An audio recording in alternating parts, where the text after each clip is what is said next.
때로 예수님께서 가르치실 때 그 종교적인 사람들이 그 말씀을 듣기 위해서, 그 가르침을 듣기 위해서 예수님 앞에 모였습니다. 종교적인 사람들, 여러분들 대충 잘 아시잖아요. 예. 언제나 은혜가 넘치는 분들이 있습니다. 그 중에 어떤 분들은 그 큰 성경 옆에 이렇게 끼고 할렐루야 이렇게 인사하시면서 다니시는 분도 계시죠. 어떤 분들은 종교심이 참 특별하셔서 그 평소의 모습에도 거룩함이 뚝뚝 묻어나는 그런 분들도 계십니다. 그 중에 또 어떤 특별한 분들은 본인들의 거룩함으로 스스로 이렇게 구원에 이를 정도로 그런 것들을 드러내고 그렇게 사시는 분도 계시죠. 이런 종교적인 사람들이 주변에 모였을 때 예수님께서 오늘의 비유 말씀을 전해 주십니다. 제가 이제부터 드리는 말씀은 우리 교회 얘기가 아닙니다. 우리 교회 얘기가 아니니까 누구를 찍어서 얘기하시나 보다 이렇게 생각하지 마시고 잘 들으시기 바랍니다. 옛날에 두 사람이 교회에 갔습니다. 그 중에 한 사람은 교회에서 높은 직분을 가진 사람입니다. 장로님쯤 되는 사람인가 봅니다. 주일학교 부장 선생님도 하시고 임원회 회원도 합니다. 교회 봉사라면 어느 곳에서나 그의 재능을, 그의 시간을 드리는 사람이죠.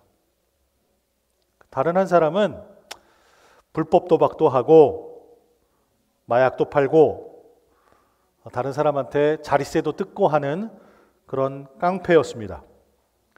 장로님은 교회의 맨 앞자리에 앉으셨죠. 목사님이 설교할 때마다 누구보다 큰 목소리로 아멘, 아멘 그렇게 소리를 외칩니다. 찬양을 부를 때면 손을 높이 들기도 하고 또 곡조에 맞춰서 박수도 큰 소리로 칩니다. 교회에서 소리를 높여 기도하는 기도 시간에 그가 일어서서 이렇게 기도합니다. 하나님 너무나 감사합니다. 믿음의 가정에서 태어나고 자라게 해주시고 제 인생의 전부를 교회에서 지낼 수 있게 해주셔서 감사합니다. 특별히 제가 6살 때부터 하나님을 알도록 하셔서 저 어두운 세상에서 방황하는 창녀나 깡패 같지 않고 저를 거룩하게 살게 해주셔서 너무나 고맙습니다. 근데 그날 같이 교회를 온 깡패는 교회 가장 뒷자리에 고개를 푹 숙이고 앉아 있습니다. 아무 소리도 내지 않으려 합니다. 말도 하지 않죠. 소리를 속으로 삼키며 그저 눈물만 뚝뚝 흘립니다. 기도 시간에 그는 조용히 읊조립니다. 주님, 저는 죽어도 마땅한 죄인입니다. 제가 잘못했습니다. 죄를 많이 지었습니다. 제발 저를 용서해 주세요. 예수님이 말씀하십니다. 내가 너희에게 말한다.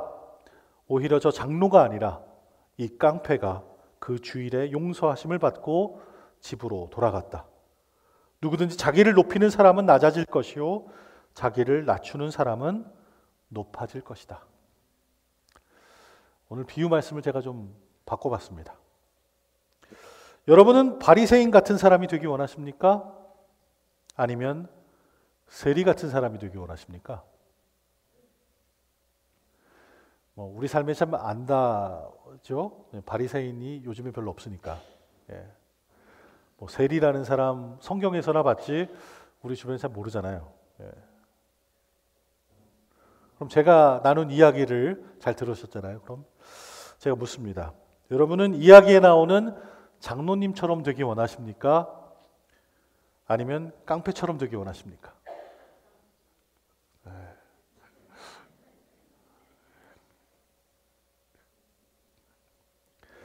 겉의 모습을 보면 당연히 장로 같은 바리새인 같은 사람이 되어야 할 것 같죠. 우리 교회 가족들은 그런 모습으로 좀 살았으면 좋겠습니다. 그런데 오늘 본문에서 예수님은 바리새인을 비난하십니다. 세리를 칭찬하십니다. 제 버전으로 드린 이야기에선 장로를 막 꾸짖으시고 세리를 칭찬하십니다. 아니, 깡패를 칭찬하시죠.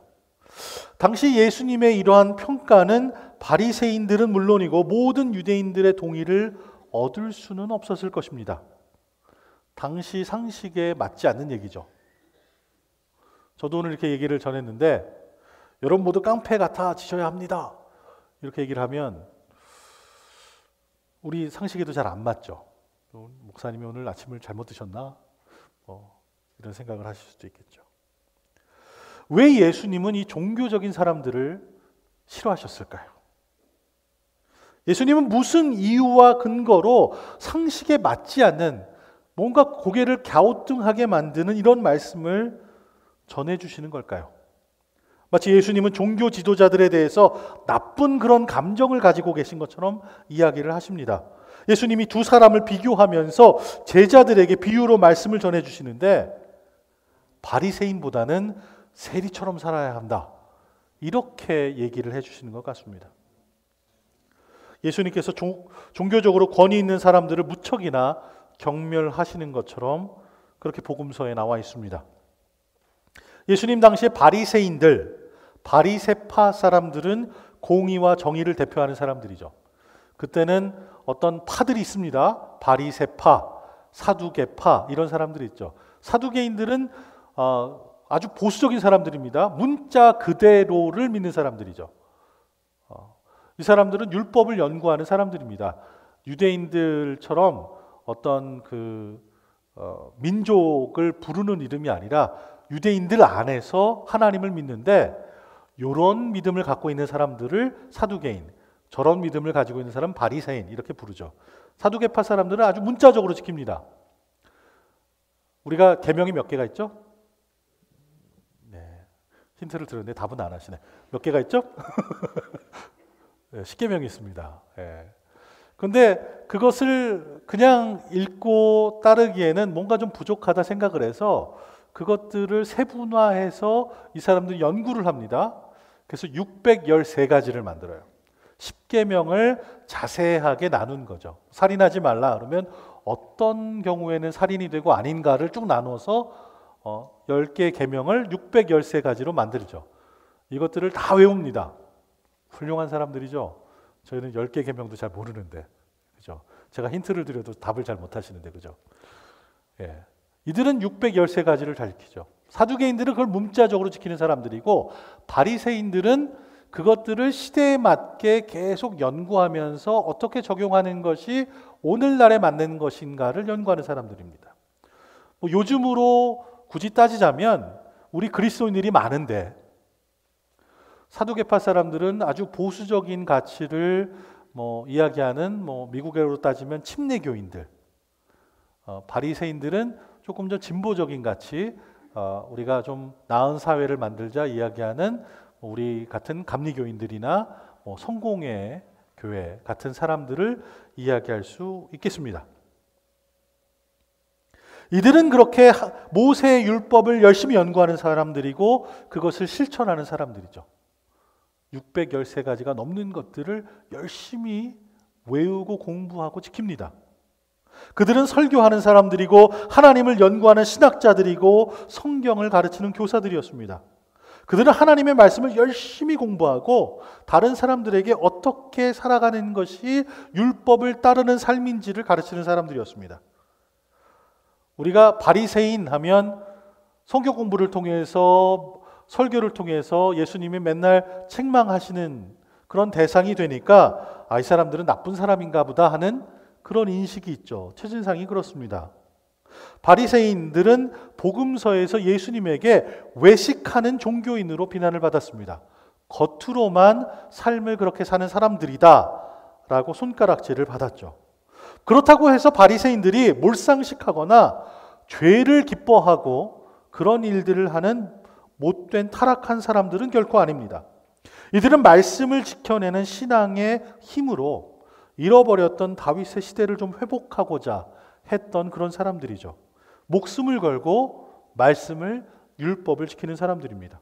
복음서에서는 책망을 받는 그런 대상들이었지만 이 사람들의 그런 열정 때문에 그리고 그들이 하는 일 때문에 사실 유대인들에게는 존경받는 종교 지도자들이었습니다.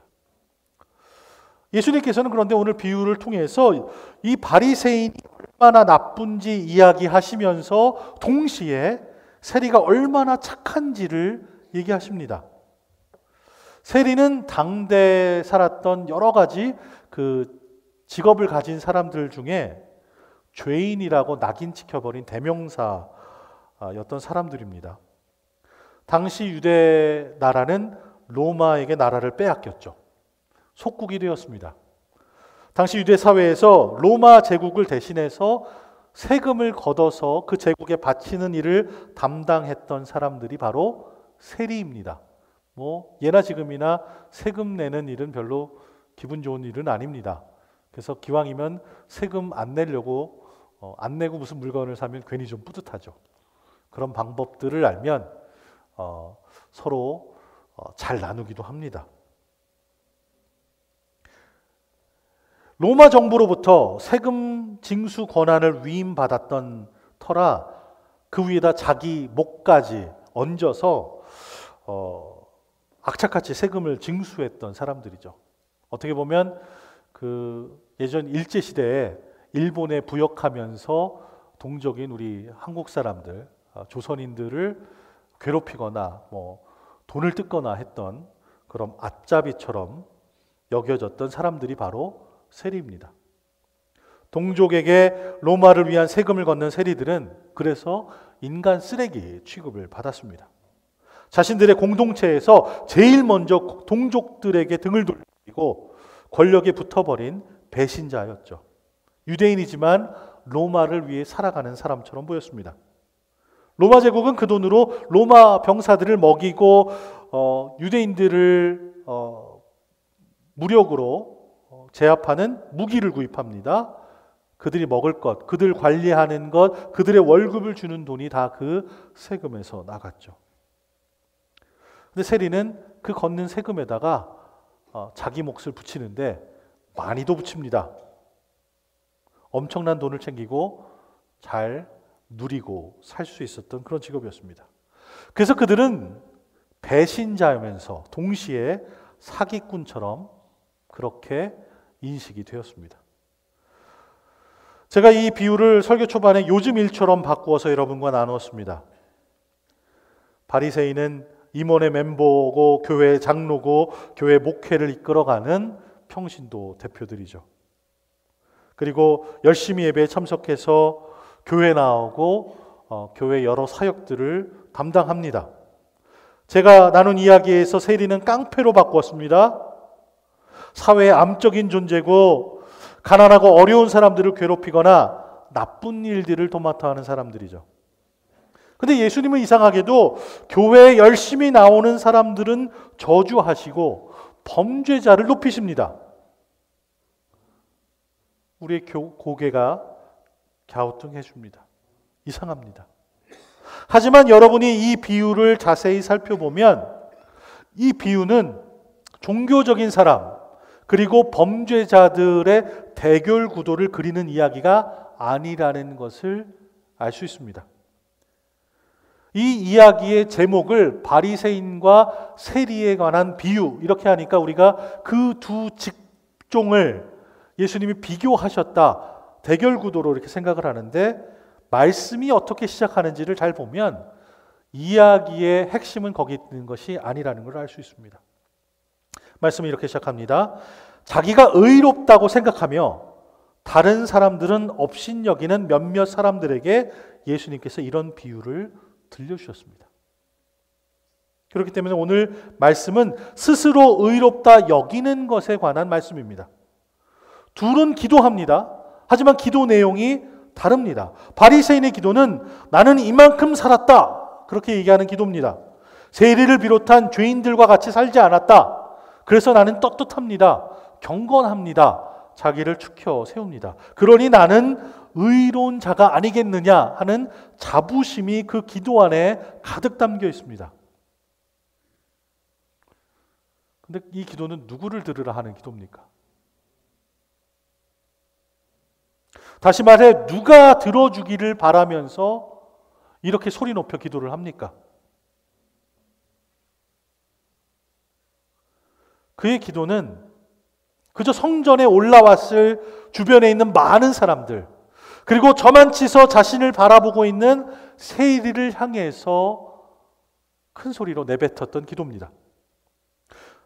그들보다 우월한 자기 자신을 자랑스러워하고 있는 그런 기도입니다. 하늘을 우러러보는 그의 모습에 자신감마저 느껴지죠.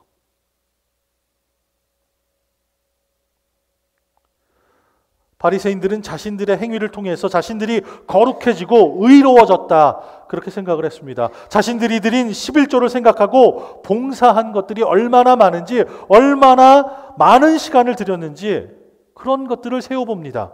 얼마나 자주 예배를 드렸는지 따져봅니다. 그리고 그 숫자를 다른 사람과 비교합니다. 내가 더 낫다, 내가 더 많이 드렸다, 내가 더 거룩하다 합니다. 바리새인은 율법을 따르는 사람들이죠. 일주일에 2번씩이나 금식 기도한다, 기도에서 그렇게 얘기합니다.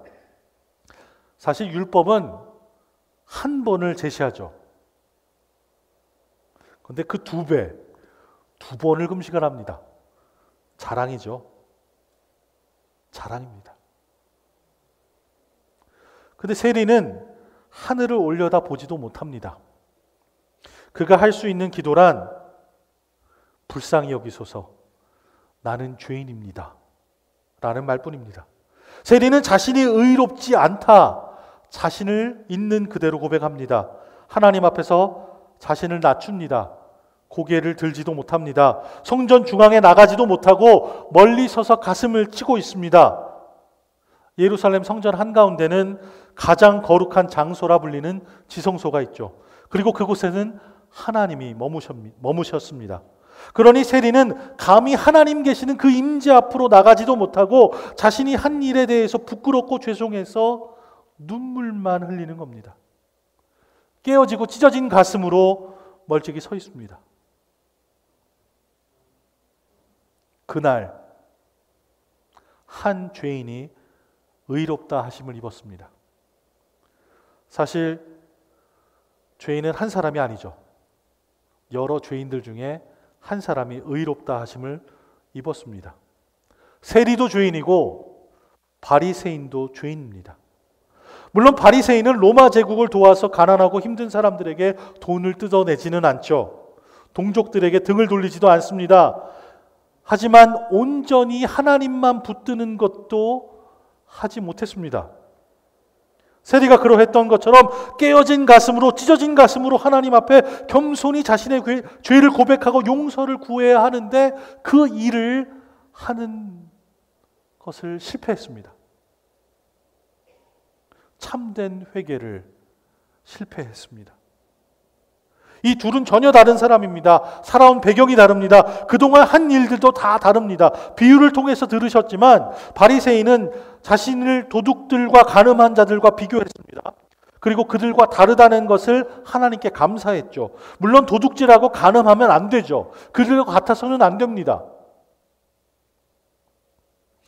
하지만 이건 마치 박사학위까지 받은 공부를 많이 한 사람이 초등학교 4학년이랑 비교하면서 나는 얘보다 더 똑똑합니다 라고 자랑하는 것과 다르지 않습니다. 반면에 세리는 다른 잣대를 가지고 얘기합니다. 더 높은 잣대를 가지고 자신을 평가합니다. 물론 그도 이렇게 기도할 수 있습니다. 저도 그리 착하지는 않지만 저 길 건너에 있는 저놈들보다 나쁘지는 않습니다. 자신보다 더 흉악한 죄인들을 가리키면서 그래도 저는 비교적 덜 나쁘지 않습니까? 자신을 위로할 수 있었습니다. 하지만 세리는 짐승처럼 자신의 가슴을 내리칩니다. 그리고 눈물을 흘립니다. 주님, 제가 죄인입니다. 저에게 자비를 허락하여 주십시오.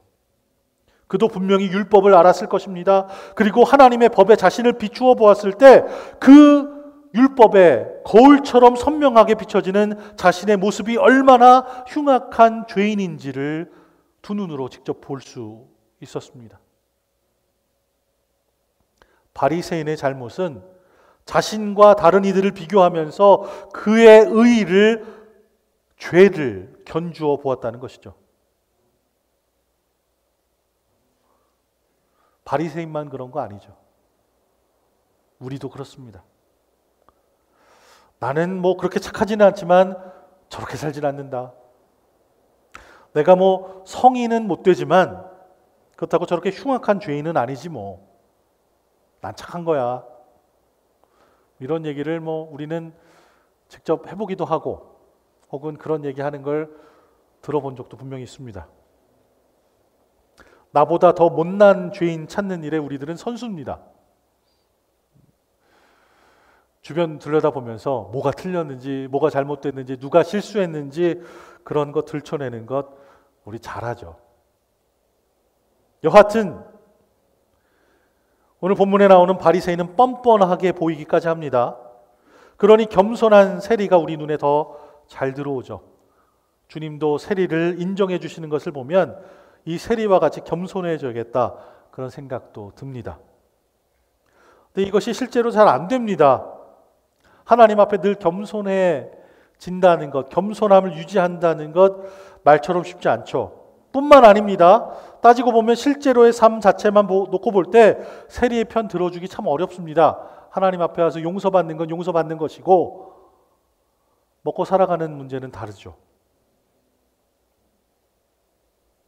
따지고 보면 삶 자체만 보면 바리새인이 칭찬받아야 할 것 같습니다.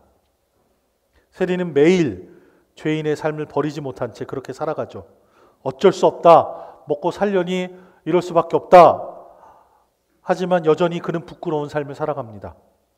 그리고 성전에 올라와서 나를 불쌍히 여겨달라 외칩니다. 눈물 흘리며 용서를 구하는 세리의 모습에 마음이 불편해지는 이유는 그게 우리의 모습이기 때문입니다. 우리의 신앙의 모습이기 때문입니다. 세상의 빛이라 불리우던 교회가 하나님의 거룩한 백성이라고 불리는 성도들이 돈과 명예를 밝힙니다. 부와 권력의 마음을 뺏깁니다. 명성에 우리의 마음이 더 끌립니다. 세상 능력과 권세를 얻기 위해 하나님 앞에 무릎 꿇고 그것 달라고 더 조르죠. 때론 그것 달라고 금식도 합니다. 교회에 나오고 그리스도인이고 하나님이 우리를 용서해 주시니 때로는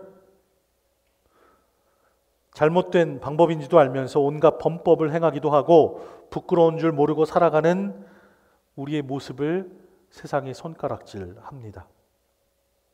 그런데도 우리는 매주일 거룩한 척, 옷 잘 차려입고 예배를 드립니다. 자신들을 향한 비난을 오히려 세상의 박해다 그렇게 얘기도 합니다.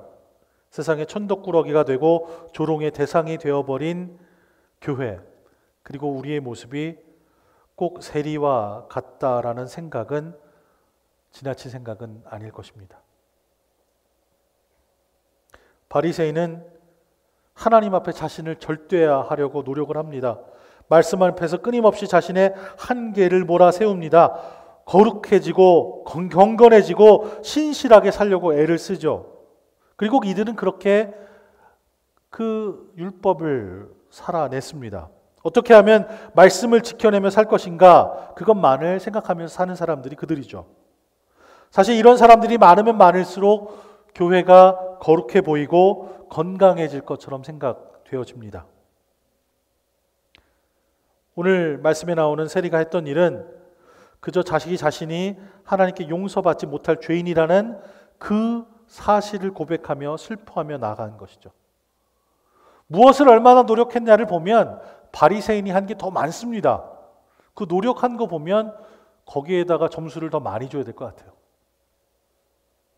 그런데 자신이 죄인이라는 것을 고백하며 슬퍼하는 세리가 하나님과 바른 관계를 갖습니다. 나는 아무것도 아닙니다. 나는 무능합니다. 하나님의 은혜가 아니면 오늘을 살아갈 수 없습니다. 고백하는 것, 그 사실을 인정하는 것, 이것이 바로 하나님 앞에서 우리가 할 수 있는 유일한 것입니다. 하나님과 관계는 세리가 말하였던 나를 불쌍히 여겨 주십시오라는 고백 안에 들어 있습니다. 하나님이 고백을 들으시고 그 고백의 그릇 위에 구원을 부어 주십니다. 주님 앞에 설 때 우리는 이 고백을 해야 합니다. 그리고 사실 이 고백밖에 할 것이 없습니다. 나야말로 깨어진 존재임을 인정하는 것, 나는 어쩔 수 없습니다 라고 하는 자신의 깨어진 실존을 고백하는 것이야말로 우리를 있는 그대로 용납하여 주시는 하나님을 믿는 것입니다. 이런 고백만을 하나님께서는 믿음의 고백으로 받으시고 구원을 그 위에 부어 주십니다. 우리 그리스도인들이 바라봐야 할 모범은 우리 주변에 있는 사람들이 아닙니다. 누가 나보다 더 잘났나? 누가 나보다 더 거룩한가? 누가 나보다 더 흉악한 죄인인가? 우리끼리 비교하는 것이 아닙니다. 우리가 바라봐야 할 모범은 예수 그리스도이십니다. 우리의 삶을 예수 그리스도의 삶과 견규어 보아야 합니다. 예수님은 하나님의 말씀이 육신을 입어서 그 말씀을 삶으로 우리에게 보여주신 분입니다. 그분과 비교하면 우리는 모두 다 하나님의 용서가 꼭 필요한 그런 존재들입니다. 죄인들입니다. 왜 예수님은 종교적인 사람들을 싫어하셨을까요? 스스로를 거룩하게 여기는 것이 잘못되었기 때문입니다. 착한 일을 많이 하면 하나님 앞에서 의로운 자가 되는 것이 아니라 하나님 앞에서 겸손히 죄를 고백하고 용서를 구하는 자가, 즉 진정으로 회개하는 자가 의롭다고 부르심을 받게 되는 겁니다. 바로 이것이 오늘 비유의 핵심입니다. 우리는 스스로를 의롭게 할 수 없습니다. 여러분이 40일 금식을 하고 성경 통독을 1년에 10번 넘게 하고 정말 숨만 쉬고 물만 마시면서 여러분이 1년 동안 번 모든 소득의 전부를 헌금으로 교회에 드린다고 해도 여러분 그런 행위를 통해서 의로워지지 않습니다. 그 사실은 변하지 않습니다. 우리의 행위로는 결코 의롭게 되지 않습니다. 삶의 겉모양은 그럴듯하게 바꾸어낼 수 있을지는 몰라도 결국 우리가 하는 어떤 수고와 노력도 결국 우리 존재 자체를 바꿀 수 없습니다. 구원받은 성도는 경건한 모양이 아니라 하나님께서 부어주시는 경건의 능력으로 살아가는 사람들입니다. 이 사실을 분명히 붙드시기 바랍니다. 용서를 구하는 이가 용서를 받습니다. 나는 비어 있습니다 라고 내미는 손에 하나님께서 채워주십니다. 애통해하면서 나의 죄를 고백하면 하나님이 위로해 주십니다. 하나님이 품어주십니다. 세리는 비록 사람들에게는 비난을 받고 있지만 하나님께로부터 용납을 받았습니다. 이것이 복음의 역설이며 은혜의 역설입니다. 오늘은 10월의 마지막 주일 종교개혁을 또 기념하는 주일입니다. 개혁이라는 말은 무언가를 완전히 바꾸어 버린다는 것이죠. 지금에 만족되지 않는 것입니다. 거룩한 갈망이 있을 때만 그것이 이루어질 수 있는 단어입니다. 나는 깨어져야 한다는 것, 하나님 앞에 온전하지 못함을 아파하고 괴로워하던 죄인이 용납받았던 사건, 하나님이 그들을 붙들어 주시는 것, 세워 주시는 것, 구원해 주시는 것이 바로 종교 개혁입니다. 우리는 때로 바리새인처럼 내 힘만 의지하다가 넘어집니다. 그리고 때로는 우리는 세리처럼 회개하기를 언제까지 반복해야 할지 모르겠습니다. 하지만 지금 우리가 비록 온전하진 못하여도 우리는 이미 주님 은혜 안에 거합니다. 주께서 우리 안에 보내주신 성령께서 우리 안에 믿음을 허락하여 주시고 무너진 자리를 높이시는, 우리를 온전케 하시는 은혜를 부어 주십니다. 오직 하나님만이 우리를 의롭게 만드실 수 있습니다. 오직 하나님만이 우리를 구원하실 수 있습니다. 그러니 나는 선하다 착각하거나 내가 남들보다 더 나아 이런 식으로 자신을 속이지 마십시오. 주변을 열심히 살피면서 누가 더 덜 나쁜 죄인인가 경쟁하지 마십시오. 아무리 그렇게 경쟁한다고 해도 내가 더 거룩한 의인이 되지 않습니다. 아무리 열심히 수고해봐야 덜 더러운 죄인 정도밖에 되지 않습니다. 세리를 보면서 그의 깨어진 마음을 배우십시오. 우리 모두 죽을 죄인이라고 고백하는 그 마음을 실천하십시오. 예수님이 말씀하십니다. 자신의 죄를 온전히 한 자가 오히려 의롭다 인정을 받으며 집으로 돌아갔다 인정해 주십니다. 오늘 이 예배당을 떠나실 때 용서받은 자로 의롭게 변한 자로 삶의 자리로 돌아가시는 우리 모두가 되기를 주님의 이름으로 축원합니다. 기도하시겠습니다.